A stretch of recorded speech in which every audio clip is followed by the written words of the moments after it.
Imagine you're at a restaurant and the waiter says, "Are you ready to order?" But your mind goes blank. What do you say? Or picture this. You're at the post office and you don't know how to ask about shipping costs. Do you freeze up? Hello, English learners, and welcome back to the English Daily Speak podcast. I'm your host, Emma. And I'm John. Today, we have another super practical episode for you. We're diving into 5 brand new, real-life English conversations that you'll use. Imagine you're at a restaurant and the waiter says, "Are you ready to order?" But your mind goes blank. What do you say? Or picture this.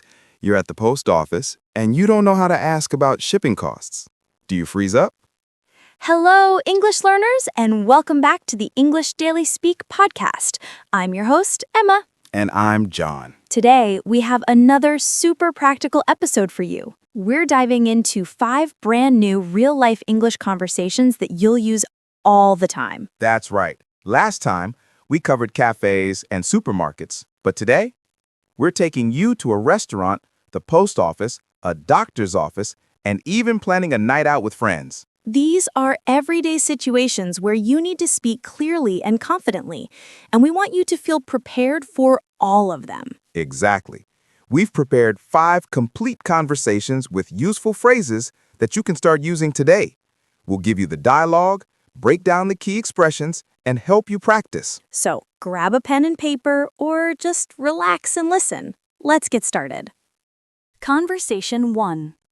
At the restaurant. Ordering food. All right. First up, let's imagine you're at a nice restaurant.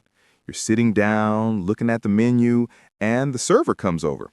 This is your moment to order your meal. Listen for polite ways to order food. Pay attention to phrases like, "I'll have," and "What do you recommend?" These make you sound natural and confident. Here's the dialogue. I'll be the server, and Emma will be the customer. Ordering at the restaurant. Good evening. Welcome to Mario's. Do you have a reservation? Yes, I have a reservation for 2 under the name Smith. Perfect. Right this way, please. Here's your table and the menu. Thank you. What do you recommend? Our grilled salmon is very popular. It comes with vegetables and rice. That sounds great. I'll have the grilled salmon, please. Excellent choice. And what would you like to drink? I'll have a glass of water, please. Of course. I'll bring that right away. Perfect. Did you catch those key phrases? I have a reservation for 2 under the name Smith. This is exactly how you tell them you have a booking. And what do you recommend is brilliant for getting suggestions when you're not sure what to order. Notice how I said "I'll have" twice. I'll have the grilled salmon, and I'll have a glass of water. This is the most common way to order in English. Also, I said, "That sounds great," before ordering. This shows enthusiasm and makes the conversation friendly. Great observation. Now let's move to our next situation. Conversation 2. At the post office, sending a package. Next, we're going to the post office. Maybe you need to send a package to a friend or family member in another country. This situation requires you to understand shipping options and costs. Listen for phrases like, "I need to send this package to," and "How long does it take?" Here we go. Emma will be the postal clerk, and I'll be the customer. Dialogue 2. Sending a package. Good morning. How can I help you today? Hi, I need to send this package to London. Sure. Would you like standard or express shipping? How long does standard shipping take? Standard takes about 7 to 10 business days. Express takes 3 to 5 days. I'll go with express shipping, please. Okay. Please fill out this form with the recipient's address. Do I need insurance? It's optional, but I recommend it for valuable items. Yes, I'd like insurance, please. Perfect. Your total is $45.50. Excellent. Let's break this down. I need to send this package to London. Clear and direct. This tells the clerk exactly what you want. And asking how long does it take is essential when you're comparing shipping options. You need to know the delivery time. I also asked, do I need insurance? This shows you're being careful and asking good questions. Notice I said, I recommend it for valuable items. When someone recommends something, they're giving you advice. It's good to listen. And always remember to say please when making your choice. Like, I'll go with express shipping, please. It's polite and professional. Fantastic! Let's continue to our third conversation. Conversation 3. At the doctor's office. Describing symptoms. Now, this is a really important one. When you're not feeling well and you need to see a doctor, you have to explain what's wrong. Listen for ways to describe how you feel. Pay attention to phrases like, I've had a headache for 3 days, and do you have any other symptoms? Here's the dialogue. John will be the doctor and I'll be the patient. At the doctor's office. Hello. Please have a seat. What brings you in today? I've had a headache for 3 days and I feel very tired. I see. Do you have any other symptoms? Fever? Cough? No fever, but I have a slight cough. When did the cough start? About 2 days ago. Okay. Let me check your temperature and throat. Open your mouth, please. Is it serious? It looks like a common cold. I'll prescribe some medicine. Get plenty of rest and drink lots of water. Thank you, doctor. How often should I take the medicine? Take 1 tablet twice a day after meals. Really useful conversation there. What brings you in today is the doctor's way of asking, why are you here? It's a polite, professional way to start. And notice how Emma explained the problem clearly. I've had a headache for 3 days. This tells the doctor how long you've been feeling bad. When John asked, do you have any other symptoms? He wanted to know everything that's wrong, be honest and clear. Emma asked, is it serious? This is a natural question when you're worried about your health. And finally, how often should I take the medicine is crucial. You need to know the correct dosage. John said twice a day after meals. Clear instructions.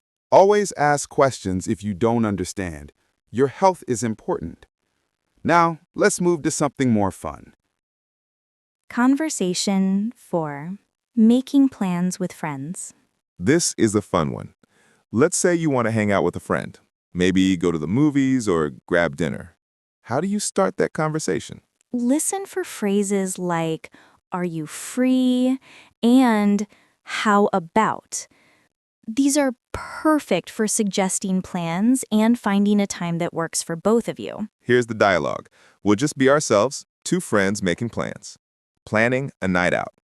Hey, John, are you free this weekend? I'm free on Saturday. What did you have in mind? How about going to the movies? There's a new action film. That sounds fun. What time? The movie starts at 7 p.m. Should we meet at 6:30? Perfect. Where should we meet? Let's meet at the cinema entrance. Great. Should we grab dinner after the movie? Sure. I know a good Italian restaurant nearby. Awesome. See you on Saturday at 6:30. See you then. I love this conversation. It's so natural and friendly. Are you free this weekend? Is the perfect opener. It's direct but casual. And when I responded, I said, what did you have in mind? This means, what are you thinking of doing? It's a great way to ask about someone's plans. Emma used, how about going to the movies? This is an excellent way to make a suggestion. You can use how about with any activity. Notice we confirmed all the details, the time, the place, and even added dinner plans. This prevents confusion later. Let's meet at the cinema entrance. When making plans, always be specific about where to meet.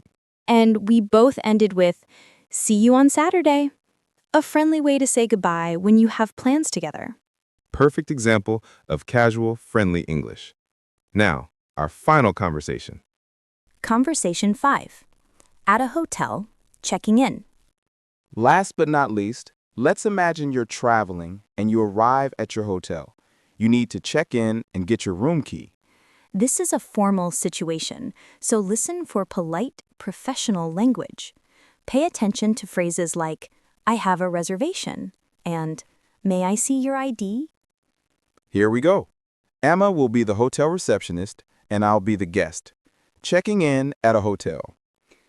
Good afternoon. Welcome to Grand Hotel. How may I help you?